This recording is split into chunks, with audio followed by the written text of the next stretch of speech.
Welcome to the Anxious Love Coach podcast, the place to be to create meaningful, conscious, secure, long-term partnerships. Here we talk relationship anxiety, relationship OCD, and creating healthy dynamics with your partners so that you can experience that secure, loving connection where you both feel committed and confident. My name is Natalie Kennedy, and I am your host. I'm a relationship anxiety coach and meditation teacher. I've had a practice for 8 years working with clients battling anxiety, and after experiencing an extraordinary shift in my own healing relative to relationships, now work to combine my experience as well as my training to help others trust themselves within relationship. I've been to the edge and back with my partner from my own experience with relationship anxiety and have come out the other side. I feel constantly blessed and at ease in my choice of partnership. So I want to pass the tools I've learned along to you to help you trust yourself in relationships while also creating magnetic dynamics with your partner. Our partners are our mirrors designed for our expansion, and the challenges exist to wake us up to ourselves, not destroy our beautiful partnerships. I believe that most mainstream relationship advice today can be a really big source of anxiety and dissatisfaction. So let's jump in and normalize the challenges that we go through, call out the flaws in today's messages about love without being old-fashioned, and awaken our intuition and wisdom. If you haven't yet, be sure to join my community over on Instagram, TikTok, and YouTube at Anxious Love Coach. You can also request a free 30-minute relationship anxiety assessment over on my website at anxiouslovecoach.com. I've got a wonderful relationship anxiety meditation available to you as thanks for subscribing to my email list. Thanks for being here and enjoy this episode. Hello, my dear friend. Welcome back to the Anxious Love Coach podcast. It's just me today doing a solo episode.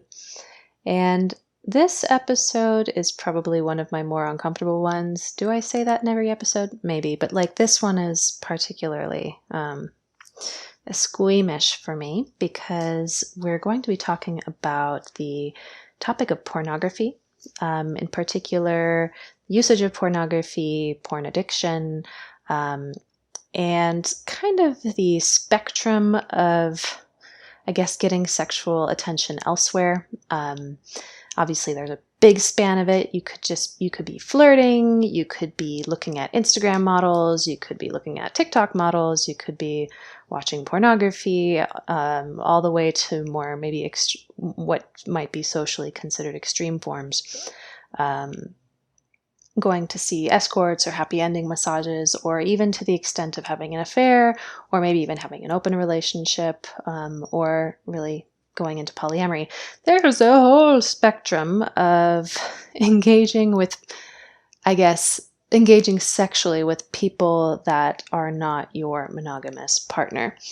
Now, I just want to preface this with I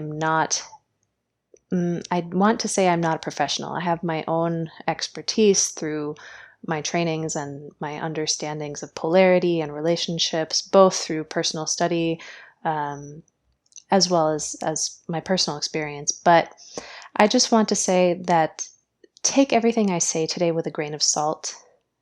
I'm wearing Invisalign, so I'm wondering if I have a slight lisp now. Great. Take everything I say with a grain of salt. Take everything I say with a grain of salt, filter it through your own lens, and just know that there are going to be some things that I say today that maybe resonate with you, that maybe set you free. And there may be other things that trigger you and really amp up your nervous system. So I would, because it might totally go against what you've been conditioned. And I still believe that so much of this is in alignment with the Anxious Love Coach philosophy. But I'm just taking it to a new angle, another way of looking at the way that we relate sexually, and just what I've been learning over the last 6 months. Whew, it's a lot. But as I said, I'd recommend being in a relatively nurturing and grounding space. Or maybe you are listening to this after you discovered that your partner uses porn or God knows what, and you're just looking for clarity. And I just want to let you know that it may or may not give you clarity. It may make you more angry, or it may make you feel more understanding. There's really no way for me to predict how this is going to land for you. So I just want you to know that all the information I'm sharing is coming from my heart. And I want to share kind of the edge of how much I feel comfortable sharing with my own experience, both in what I've seen with clients, but also just as a human in a monogamous relationship over the last 10 years with someone I deeply, deeply, deeply love. But we are two complicated humans. And so I'm trying to find that edge of like, how much do I share in the name of service while also protecting my privacy? So just kind of take that into account and know that this is going to be a messy episode. So part of this comes because I've been wanting to talk about it for a long time.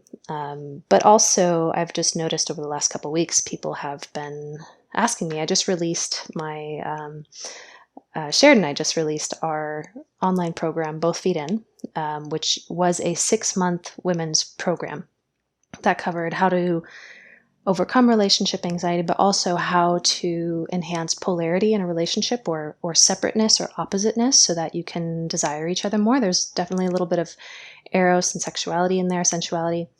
But that was a 6-month long program that we did, and I spent so long editing it and making it perfect, at least perfect in my eyes, suitable for consumption to the public. And it's been released right now. So if you head to anxiouslovecoach.com and look under courses, it is available for women right now. It's an investment, but it's also an investment of your time. And we've poured so much love into it. Anyway, one of the first questions we've received from a student was asking about like what to do. She just discovered that her boyfriend has a porn addiction. And just like, oh man, and what to do? Like, what do you do when you discover that your partner has a porn addiction? And at the same time, I just logged into Instagram maybe 15 minutes ago before I decided, I'm going to record the podcast right now. Someone mentioned, I just realized my boyfriend follows like so many hot women on Instagram. Like, what do I do? And there's so many angles I could address this from. And I just want you to know that human sexuality is a lot like, and actually not just sexuality, but like human relationships are a lot like multivariable calculus.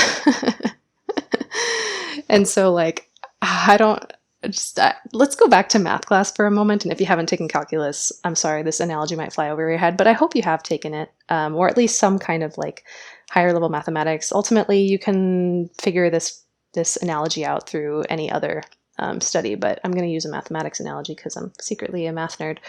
But like when you first start learning like equations, like 5x plus 2 equals 9 or whatever, right? And you have to solve for x. And then as you learn how to solve for x, you eventually like learn how to do multivariable, like 2x plus 7 equals 5y. And then you have two equations and you have to solve for x and y. And then eventually you have to learn, like, you get equations that have many, many variables, x, y, z, a, b, c, and you have to solve like a matrix.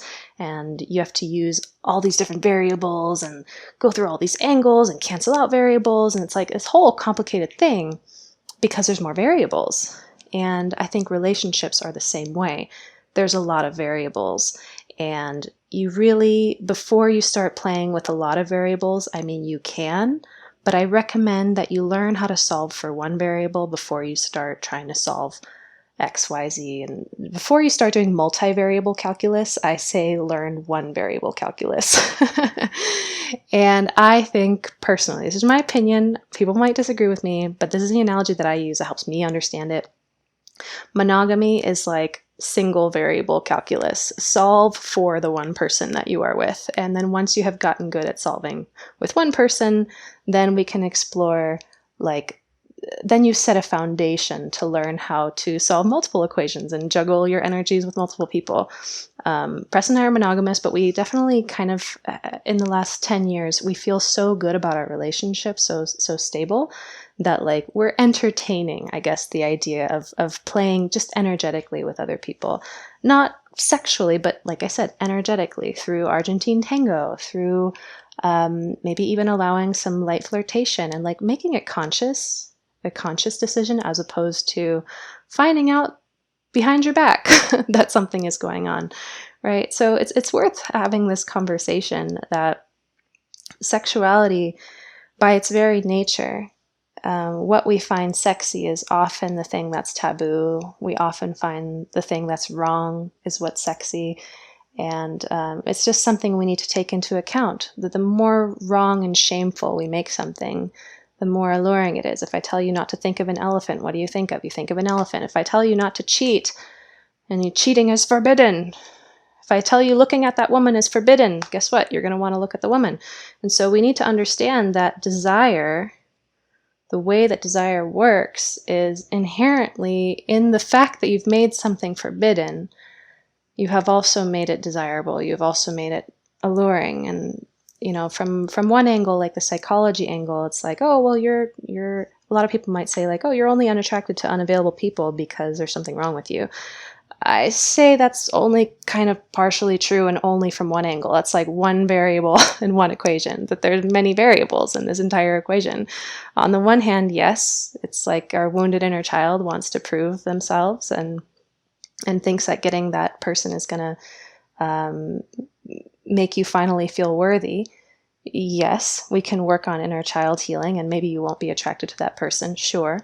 But on the other hand, it's just that's also how human sexuality works. We are attracted to things that we don't have, or we tend to desire things that we don't have, or we wish we could have. If something is infinitely available to us, it's very hard for us to desire it. So if you are with a partner for a long time and you perceive that you have them and that they're yours, it's hard to desire someone that you think is yours. And so in a way, that's partially why and then the experience of desiring is really yummy as well. When we are with a partner for a long time, we miss missing them. We wish that we could desire them more. It's hard to desire someone that is super available. If your partner is constantly on you and groping you, it feels like they're just too easy. There's nothing to chase. There's no bridge to cross.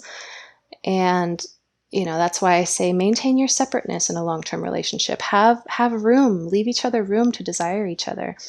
And it's really important to remember that it might be painful in the short term to create separation, especially if you're so used to clinging to your partner. And there's cases where this is not true. And again, listen to what I say with a grain of salt. But leave room, both of you, leave room for one another, for yourselves to be able to desire one another. So if you perceive that you have your partner, then you're going to desire the experience of desire potentially elsewhere. So maybe if you don't feel like you have your partner, maybe you'll desire your partner. But if you feel like you do have your partner, you might be looking around for something or someone to desire. And Esther Perel talks about, in both of her books, Mating in Captivity and State of Affairs, she talks about the thrill of the transgression, or the thrill of breaking the rules. And really, eros, seduction, sexuality, it often thrives in the breaking of the rules. And we have to take this into account. So this is obviously a very oversimplified conversation, but part of what makes Instagram models, pornography, escorts, or whatever, the part of the thing that makes these things so alluring is the fact that it's considered to be so wrong. And even though two things can be true, right? I say this often in my work. Two things can be simultaneously true. I can deeply love my partner, and I can also desire more. Now, I just want you to know that no matter how many of your needs are met, there's always going to be a space inside that wants more and more and more, because we're humans and we are wired to want. And so even if your wants get met, there will be more. Eventually, you will digest the food and you will be hungry again. And it doesn't mean that what you ate is not enough as a food. Like, it doesn't mean that if you desired an apple and you ate an apple, it doesn't mean that the apple wasn't blissfully experienced in the moment that you were eating the apple if you're hungry 2 hours later. It doesn't mean that the apple wasn't enough at that time. But there will come a point where you will be hungry again. And it's obviously an oversimplified analogy. So many of my analogies are going to be oversimplifications. I've just worked with so many clients that I see the same patterns over and over again. And what I'm presenting to you today is not an answer. It's not even a solution. There's no way I can tell you what you should do. But my intention of this podcast is just to show you, like, here, hey, this is what's happening. This is what's happening. This is what humans are wired to want. And to hopefully propose to you just a new way of looking at human sexuality through the discussion of pornography. Like the porn is actually the manifestation of the issue. Excuse me. The porn is like one way that the issue manifests, but it's not the issue itself. Now, if you're listening to this, I understand why maybe you found out that your partner was, heck, cheating on you, or watching pornography, or flirting with other women, or whatever. Whatever it is, I just want you to let you know that hurts so bad, and it can throw you for a loop, and it can make you question your entire reality. And if you're feeling devastated because you've discovered something, it makes sense. And maybe you thought you had a certain kind of partner, and it turns out the version of your partner you thought you had was actually not true. And so it can be a deeply traumatic experience to discover that your partner has been doing something behind your back. My partner has not cheated on me, but he has used pornography to an unhealthy extent. And when I discovered this, it was devastating for me at the time. And so I can speak on that. When I share that pain, and I believe, I can pretty confidently say that I am kind of on the other side of that, and it's actually allowed me to have a much more nuanced perspective on human sexuality, a much more compassionate perspective on human sexuality, and it's also brought both me and Preston a lot more freedom to not see pornography as the problem, but to see pornography as the symptom of the problem, and to actually look at the real problem, which is, in part, our expectations on how human sexuality should look and feel like, our understandings of masculine, feminine polarity, and really just understanding how we need to be relating to each other, and how to meet human needs. I need to grab a glass of water, so just hold on one second. So I want to talk a little bit about the honeymoon phase, which is this really sweet spot where we simultaneously are able to kind of have our partner, but also desire them at the same time. When we first start out with it within a relationship, let's say we do have a honeymoon phase. Not all relationships do, but let's talk about, for the sake of simplicity, let's talk about the classic honeymoon phase, which is you don't have your partner yet. You're kind of in this seduction phase. You are learning about each other. You don't know the person. You just have inklings about who they might be, and your brain fills in the gaps on who this partner is. And usually that is 100% of the time, actually, this is a fantasy. When you first meet your person, you have little snippets of evidence towards their character, but you really lack context on this person. You haven't been around. You weren't their family. You didn't witness them from birth up until this moment. You don't know who they are at all. You can only kind of imagine who they might be based on these few interactions that you've had with them. And that makes them intensely interesting and desirable. Possibly because other people desire them. Maybe you feel like you want to win them over. They feel like a prize to you, a catch to you. Maybe they have portrayed a very specific kind of image to you that they want you to see them as attractive. And so your brain projects and fills in the gaps and creates a whole persona for this person that you just started dating, but you really don't know them. And so for this reason, you're in this like intense wanting phase. You want to possess them. You want to learn about them. You want to make the unknown about this person known. And in that process, in the making the unknown about this person known, you start to feel the sense of like, this person is becoming mine. I start having this person. And there is an intense coziness and beautifulness and pleasure that comes with knowing a person. It creates intimacy. But there's a threshold that we eventually cross. There's a threshold that we cross eventually where we start to move out of wanting the person and we start to move into having the person.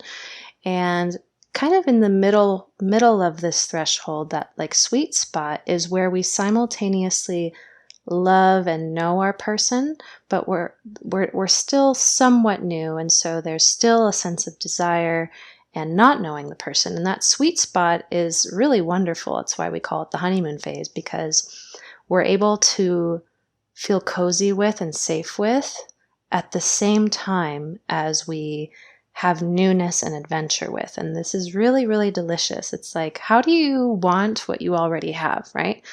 In the honeymoon phase, we are having what it is that we want. We're in this open-hearted state of like gratitude and appreciation for life. We're riding this sweet spot of security and adventure, and it's really, really delicious. But there's a part of me that wants to say, but maintaining this for the long run is not realistic. And the other part of me wants to say, maintaining this is difficult and it's a skill. And so on the one hand, it's not realistic to expect it to naturally always be that way. That's true. But the other thing that is simultaneously also true is that it can be done. I've experienced it firsthand in my relationship. It doesn't happen as often or as easily as it did when we were 6 months into knowing each other. But it absolutely, absolutely can be cultivated, I believe, if both partners are committed to continuing to be desirable and continuing to grow as a sexual being. Whether or not you decided to open up the relationship, I believe, is actually completely irrelevant. You can be monogamous and still grow as sexual beings. But I do believe that it requires you having an understanding of what I'm sharing with you today, which is that you can't have the mindset that you own your partner. So even if you are monogamous, if you believe that you own them sexually, you have automatically turned off the possibility of desiring them. Because if you think that you own them, then there is nothing. If you think that you have conquered all of them and you know all of who this person is, where is the mystery? If you think you have this person fully, their mind, their body, their soul, what is there left to conquer? There isn't. And so in order for there to be desire, there also needs to be a sense of not knowing the person, meaning you have to be willing to, in some respects, even if it's just energetically, you have to be willing to let them go. And I believe that you need to have this understanding. Now, is that to say, go let your partner watch porn, and if they're watching porn, you should just be fine with it? That is not what I'm saying at all.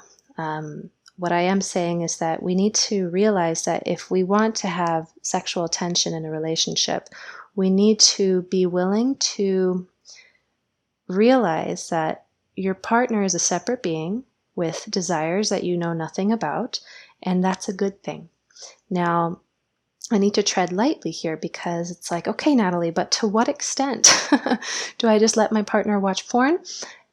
And to be honest, if your partner has an addiction of any sort, this is not your fault. And there are plenty of people that say leave, and maybe it'll be a good thing for you, and maybe even you leaving will knock them into their senses and they will decide to change.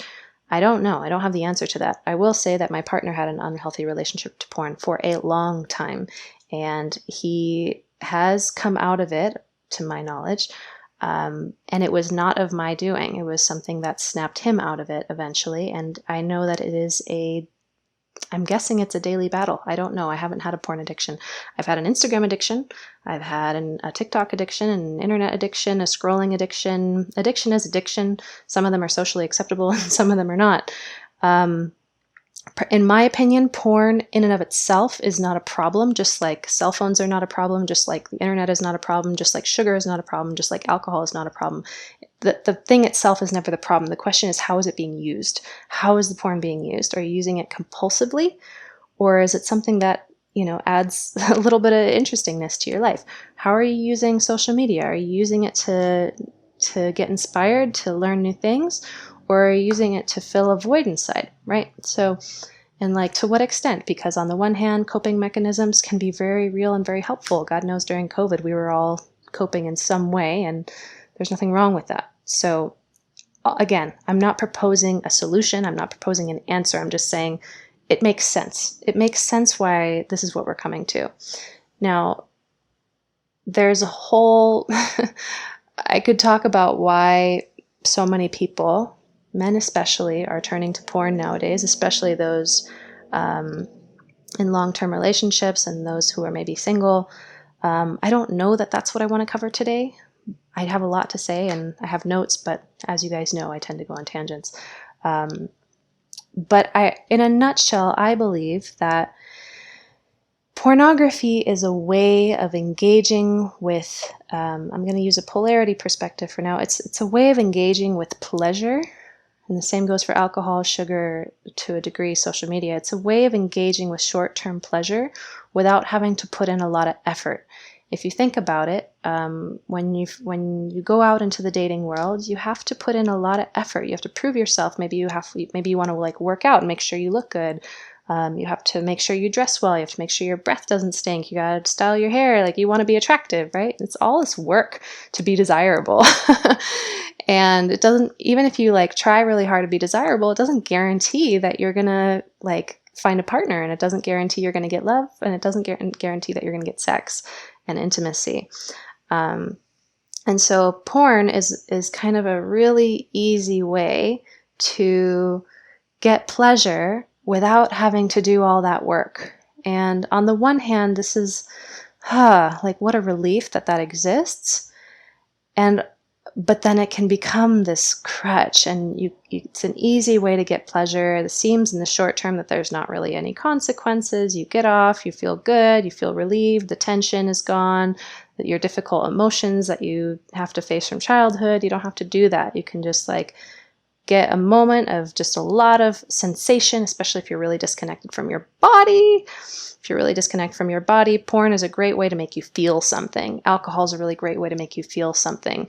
Social media is a great way to make you feel something if you're feeling really numb inside, whether it's outrage or sadness or sexual pleasure. It's so intense that it makes you feel, you can't help but feel something big.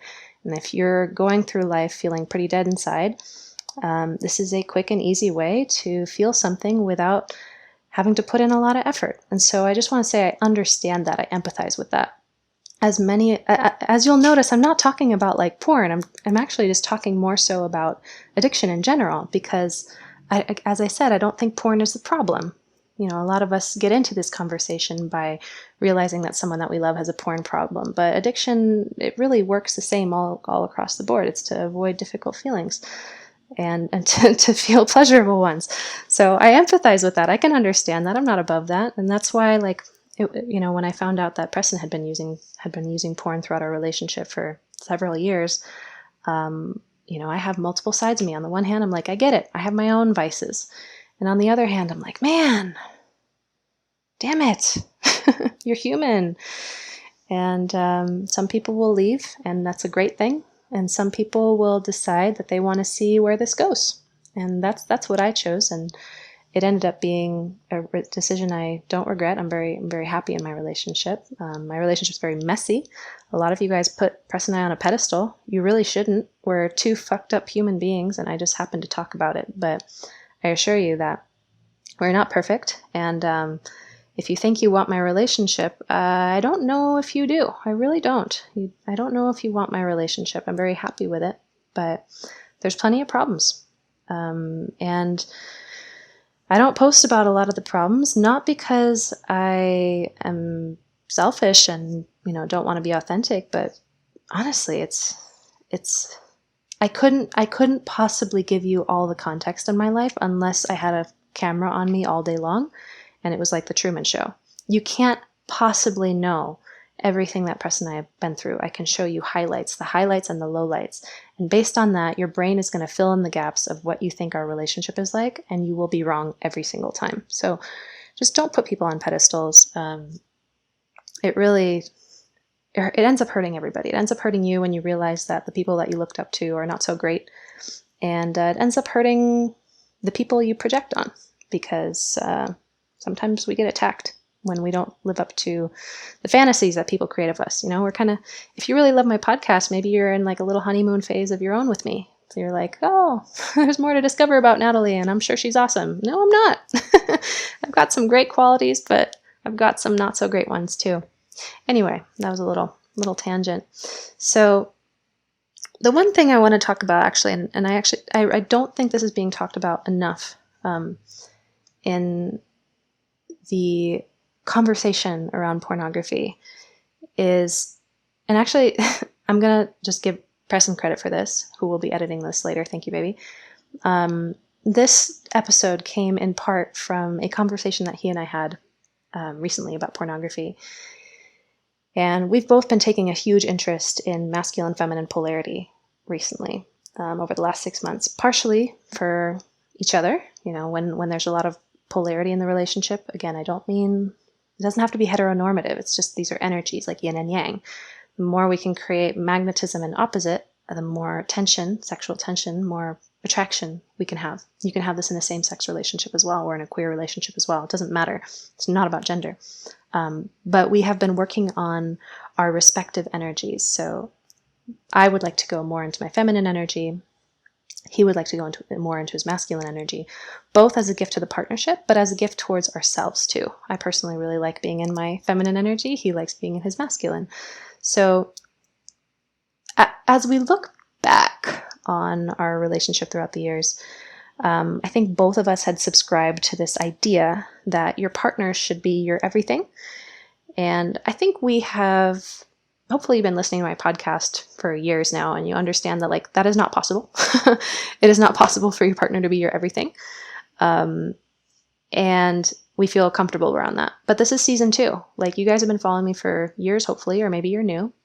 If you're new, maybe go listen to my other content first. It'll help, create a foundation for what we're talking about today. But we somehow forget that like sexuality is its own little container of a topic. And this principle also applies to sexuality. And some of you guys are going to hear this and freak out and think I'm suggesting an open relationship. I am not. Just want to let you know that. But again, having the mindset that you do not own your partner and what goes on in their heads. Just like your partner doesn't own you and what goes on in your head. Right? And this episode may be a terrifyingly humbling realization for you, as it was for me. And it's just something you might want to breathe through if and when it lands, which is that we are all looking for something that is larger than life. You might call that source. You might call it God. We are hoping that our partners will be God and then are disappointed when they are not. And we are all looking for something that can take us out of the mundaneness, the boringness, the meaninglessness of being human. And so we're very vulnerable to being caught off guard by a fantasy that seems too good to be true. And I think in the past I used to say, like, it's all fantasy, it's not real. The Hollywood movies are not real, so don't take them too seriously. I say that, and it's true. Your partner will never live up to some fantasy in Hollywood. But I also want to point something else out, which is that you're allowed to desire more. You're allowed to want a fantastical, I say fantastical with the word fantasy embedded in it. You're allowed to desire a fantasy type of experience. You're allowed to desire the larger than life within your partnership. And really I say this because like I said, we're all looking for something larger than life. If we're a feminine being, we're looking for some potentially masculine being to sweep us off our feet, whatever we define that to be. If you're a masculine being, you might desire some magnificent experience of the feminine. However, when we are starved because of potential shame, in my case and in Preston's case, we were raised to believe that your partner should be your everything, and that also includes sexually, which means you're only allowed to look at me, you're only allowed to be turned on by me, you're only allowed to think of me sexually, you're not allowed to get turned on by other people, You're not allowed to find other people attractive. And it's just like, it's so rigid. It's so rigid. And what ends up happening is both people in the relationship end up freaking out when that isn't the case. So if part of my relationship anxiety was like, oh my God, I'm in a monogamous relationship. There's this kind of unconscious agreement that I'm only supposed to find Preston attractive.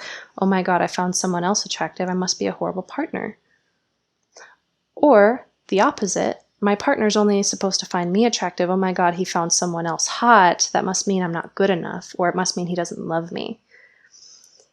And all of a sudden our whole world comes crashing down, and we start blaming ourselves or our partners rather than kind of questioning this idea of what we're allowed to find attractive. Whether, maybe we should be questioning this idea of ownership mentally, that I own my partner's desires. He's not allowed to desire anyone other than me. And there's a big, big, big gap between desiring something and acting on it. In fact, acting on it often makes the desire go away. So it's very, I don't know why I shared that fact, but I just kind of threw that in there. But when we limit ourselves to like only be allowed to want this like very narrow thing that's defined based on monogamy, and I'm not going to even talk today about like marriage and the whole like societal expectation today of what marriage is supposed to be. We used to get married just for economic reasons. Now we get married for love. And so now we have these huge expectations about our partner has to also sexually be our everything. And even mentally, you should only think about your partner when you're masturbating. And so if something else gives you an erection, you must be terrible. What if rather than questioning whether this partner is the right or wrong one, we question this idea that like you're not allowed to find anything else to be a turn on, which, like I said in the beginning of this episode, the fact that something is wrong, some dark part of us automatically wants that thing. So just embedded in the indoctrination of what we're allowed to want, you automatically make the thing that you should not want very, very wantable. So if we were to maybe understand the flaws of this conditioning, we might not hate ourselves and throw away our partners when it just doesn't match up. So, and then I think because of that, because we have partners that, especially men, I'm going to, obviously this applies to women and non-gender binary as well, but I see this pattern with men a lot, or I hear about this pattern from women who are with men a lot, is men, because they want to be faithful physically to their partners, but they have also lost all drive to pursue their partners because they perceive that they own you. It's like, oh, I got married. I conquered you. Why do I need to keep pursuing you? And so but that energy, that desire to pursue, it goes away. And so, but the desire to like have the, what's the word I'm thinking of? The fruits of labor without putting in the labor is still there. And so I think that's where the pornography comes in. Deep down, Preston and I both believe that when we engage with when men are looking at pornography, they're actually secretly looking for feminine energy. And I actually really want to point that out because it's an important piece that we both think is missing in a lot of these recovery groups.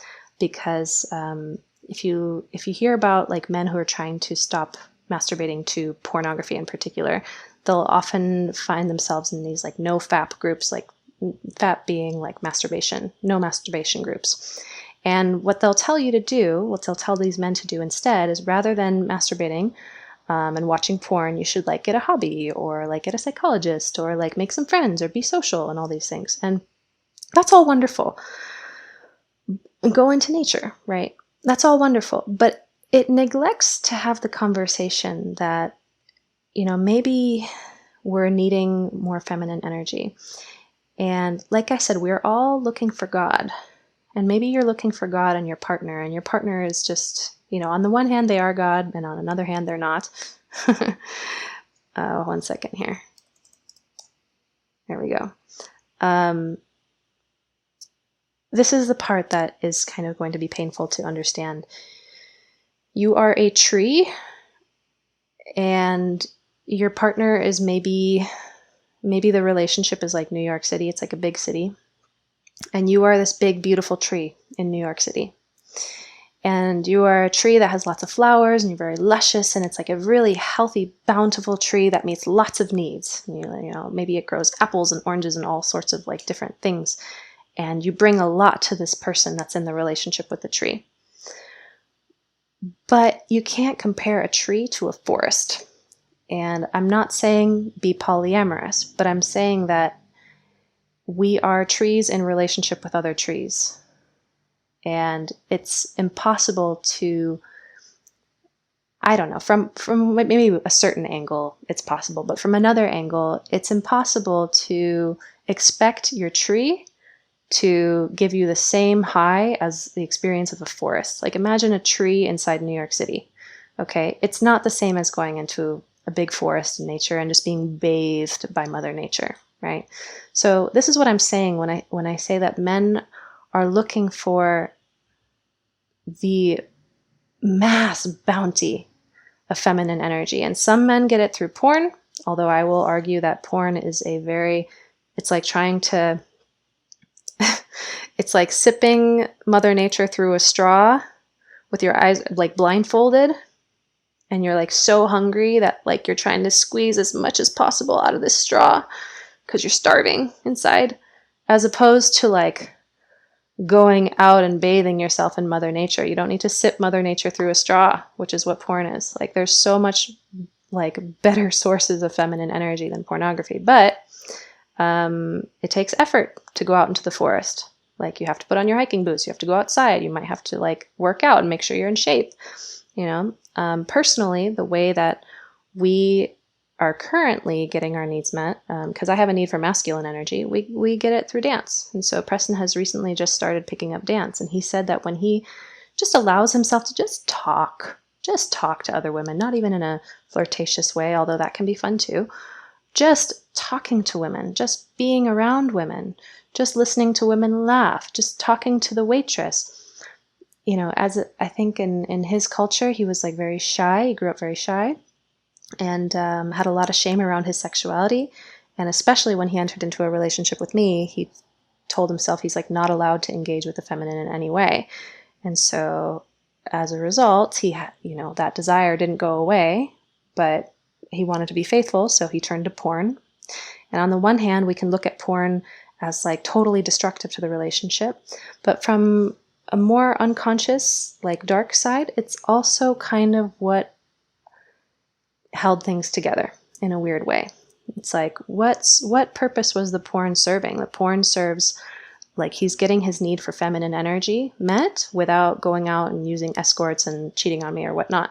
So viewed from that angle, it's like, okay, so porn was actually not designed to take away from the relationship. It was actually designed to hold the relationship together because, again, I am a tree. And he has a need to go into the woods once in a while. So one thing he's been telling me is like, now that he's started giving himself permission to like, just enjoy women. Heck, I enjoy being around women. Women are freaking gorgeous. Just giving himself permission to engage with feminine energy is so much more satisfying than pornography, but it takes effort. He has to do his hair and he has to dress up nice.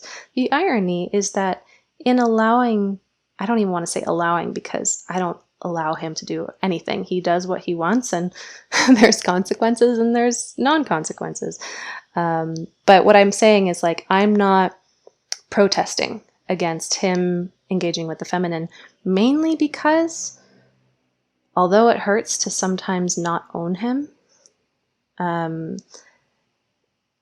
it gives him an incentive to better himself. And I benefit from that. So when he dresses up and does his hair and takes good care of himself so that he can kind of like be on his A game when he goes to tango with me or when he goes to salsa by himself, I benefit from that. I benefit from him being at his best. Whereas when I say you're not allowed to want anything but me, I own you.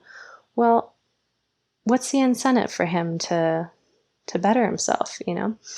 The other benefit too is when Preston is allowing himself to kind of enjoy the feminine energy, he tends to be less needy sexually. So, like I said, you don't necessarily have to open up the relationship physically, as in sexually, like there's literal physical penetration, you're making out with all these people and seeing hookers and being polyamorous. You don't have to do that to enjoy energy from the opposite sex. You can literally just, like I said, talk to people. Talk to men with feminine energy, talk to women with masculine energy, talk to queer people, talk to women, talk to men. Just in engaging with people with opposite energies in you, you're going to pick up some of that like forestry, if you know what I mean. So some people are going to hear what I'm saying and think that I'm not even proposing anything. I'm just saying, here's what's so. Here's some paradoxes that we're dealing with in relationship. If you want to own your partner, and if you want to have the mindset that you own each other sexually, expect your desire to go out the window. If you're willing to let there be an open and honest conversation about what it is you desire, regardless of whether you act on it, you're going to maybe bring up some uncomfortable emotions, and you want to do a lot of the like work that it takes to calm yourself. A lot of there's so many meditations and exercises that you can do in my program, Both Feet In, and also, by the way, is going to be in my upcoming women's retreat this November, which is coming up in a very not time, you know what I mean. We are covering these types of principles in studying some kind of intro to Eros and the taboo. But if you want to desire your partner, you have to be open to them being potentially desirable. And by the way, desirable, something being desirable, let alone a person being desirable, has less to do with them having some trait, but actually more to do with whether other people find this person or thing attractive. When you go to a restaurant and you see a huge line, you don't even need to know what kind of food they have at that restaurant. The fact that there's a huge line makes you want to get in line. If you look at a restaurant and it's like 8 p.m. on a Friday night and there's nobody in there, you don't want to go in. And so desire works the same way. What other people want, you probably want too. And so if you want to desire your partner, you don't have to open up the relationship, but I will say, let go of them a bit mentally. If your partner has some kind of porn addiction, you could choose to see it as an addiction. That's fine. That makes sense. It's definitely destructive in many ways. But from another angle, it could be an attempt to kind of keep the dam from blowing open and for the person running wild otherwise. So I'm not saying it's right or wrong. I'm just saying there's usually a why, and it's worth having an open conversation about like what we might be desiring and seeing if there's a way to relax inside the conversation and be open and honest about what we really think about. What do we desire? What fantasies happen in our minds? And again, some people are going to see this suggestion to have these conversations as dangerous. But I want you to see the alternative to not doing that, the alternative to not having conversations about your desires. Your partner may, or you may, find feminine energy in a more back-end, discrete method. If your man is heterosexual, maybe he's going to watch porn or find some other way because, you're a tree and we need the forest. So how do I say this? Can we see if there's a little space, if there's a way to create a little space in your relationship to acknowledge that you can't be your everything to your partner. And maybe you decide to not have this conversation, but it's kind of like assumed, like you both make the assumption, don't ask, don't tell. That's fine. Plenty of people do that. Other people want to lay everything out on the table. That's fine too. There's pros and cons to both approaches. Neither is right or wrong.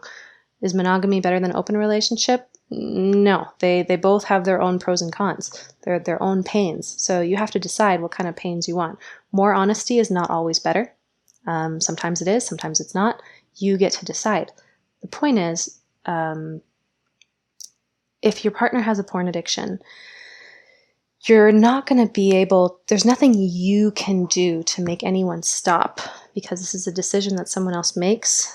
If you go to your partner and say, stop watching porn, stop following hot chicks on social media, they might be like, I'm not doing that. They might just deny it, or they might say, I'm sorry, I'll change, and then they don't. Very rarely do they just change because of that. And I think that could be partially your partner's character, but it also could just be that humans are wired to defend when they touch their shame. And so I say the only thing you really can do is see if there's some way to make space to drop the shame around it and have a more honest and open conversation about human sexuality. Highly recommend reading Esther Perel's work. Again, maybe you listen to this podcast and you're more confused than you have clarity. But again, I share all this with love, and just to give you some ideas of conversations that you might start having. So again, some people, they jump into open relationships as a way to avoid the problems in their monogamous relationship. I don't recommend that. I think that's like trying to learn multivariable calculus before you've even learned the foundations of single variable calculus. I say get good at one person before you start playing with other people. That's just my opinion. Some people might disagree with me on that. But I also say that within your single variable calculus, with one person, you want to also leave room for honesty around what's realistic to expect of your partner and of yourself. And slowly stretching your nervous system capacity to be able to tolerate that. Speaking of nervous system capacity, I dropped an episode. I think it was my last episode or 2 episodes ago, depending on when I released this.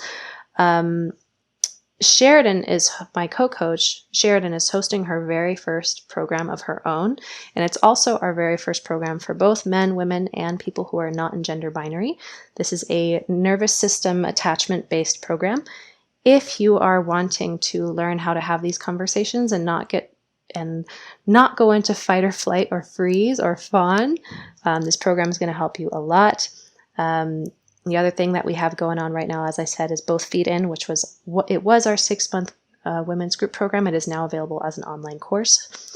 And I also have my in-person retreat happening November 8th through 13th in California, Hot Springs, California. So if you are interested, excuse me, that was a burp. If you are interested in any of those things, please head on over to my website, www.anxiouslovecoach.com. I'm going to put links to all 3 of these options for you in the show notes. I hope to see you, and thanks again so much for tuning into this episode. Take care, and if you decide to have these tough conversations, good luck, sending you lots of love, and just know that you can't do any of this wrong. Take care. Mwah. If you love Anxious Love Coach, please leave us a review. Every month, I will be choosing one review, posting the username on my Instagram page, and offering that person a personalized voice message response to any question of their choice via private message. Thanks for listening to the Anxious Love Coach today. If you enjoyed this episode, please be sure to hit the subscribe button, leave a review, and follow me on Instagram, TikTok, and YouTube. Please also subscribe to my email list at anxiouslovecoach.com, as I'm trying to reduce my reliance on social media. In exchange, you'll receive my free relationship anxiety meditation and a ton of information that I won't share to the general public about my personal challenges and learnings within relationship. If you would like to work with me and or my co-coach, head on over to my website and click Start Here. Thanks for listening, and catch you in the next episode.